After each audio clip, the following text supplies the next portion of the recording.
11:30 ng gabi at tila pinagbitayan ng kaldero ang mukha ng magkakapatid na sina Janelith, Rose Demi at Mylene. Lahat ng kanilang mga anak ay nasa ibang bansa. May kanya-kanya ng pamilya, may mga sarili ng trabaho, at kahit sa napaka-espesyal na okasyon, ang Pasko, ay hindi sila makapaglaan ng oras para makauwi. Alam niyo ba, labis na hinagpis ang aking nadarama sa Pasko. Sapagkat kahit sa pagkataon na lamang na ito, ay hindi ko makapilig ang aking mga anak at ako. Ramdam din kita. Ako ay labis na naman ng Ay naku, Pasko pero bakit tila pinagbitayan ng kaldero ng mga pagkain? Tila undas ang inyong ginagsalita. Hindi mo ba hinap-hanap ang kariyan? Lalong-lalo na ang mga nakakainin ng ating mga apo.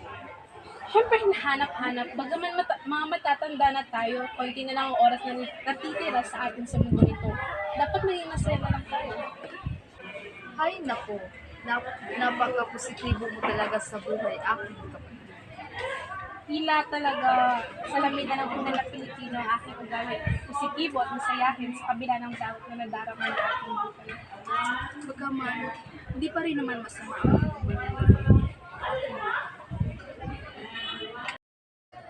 Habang nag-uusap sa loob ng kanilang bahay ay agad nilang narinig ang ingay ng mga bata sa labas.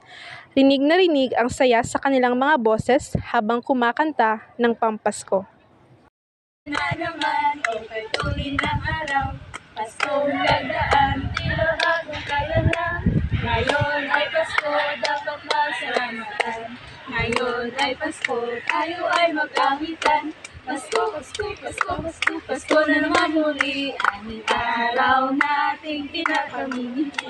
Pasko, Pasko, Pasko, Pasko, Pasko na naman muli, ang pag-ibig na nahari. Naririnig niyo ba iyon? May namasko ata sa labas ng ating bahay. Kani kayo, puntahan natin at bigyan ng mga regalo. Marami. Namamasko po!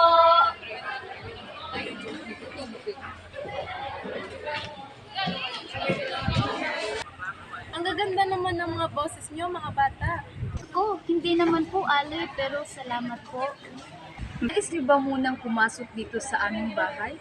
Dito muna kayo magpapalipas ng 12:00. Marami kasi kaming pagkain at regalong inihanda.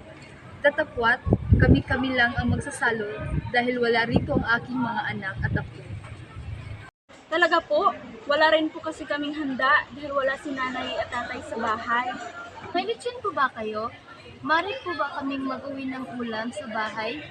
Naku, sayang at wala kaming lechon. Pero tiyak naman na may masarap na putahe roon at mas masarap pa sa lechon. Kaya hali kayo, pasok-pasok. Ano po?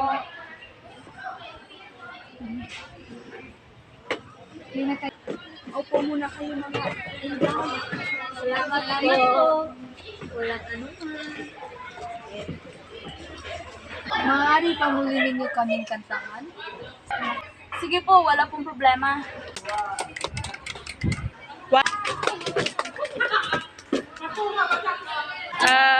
Pasko ay sumapit, ay nagsiyawit ng magagandang himig.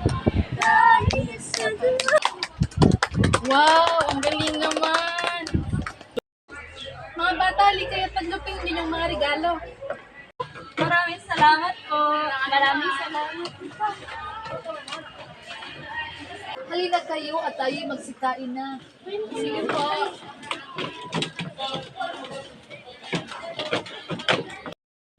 Nagsalo-salo ang mga magkakapatid at ang dalawang bata sa kanilang ipinamalas na kaugalian.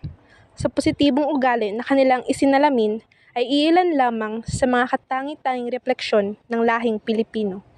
Ang Pasko na ginugunita bawat taon ay hindi lamang isang paggunita sa mga salaping matatanggap o mga regalong matatamasa. Bagaman, ito ay isang paggunita ng kagandahang taglay ng isang pamilyang Pilipinong hindi kailanman isinusukat sa dugo, subalit sa samahan at pagmamahalan sa bawat isa.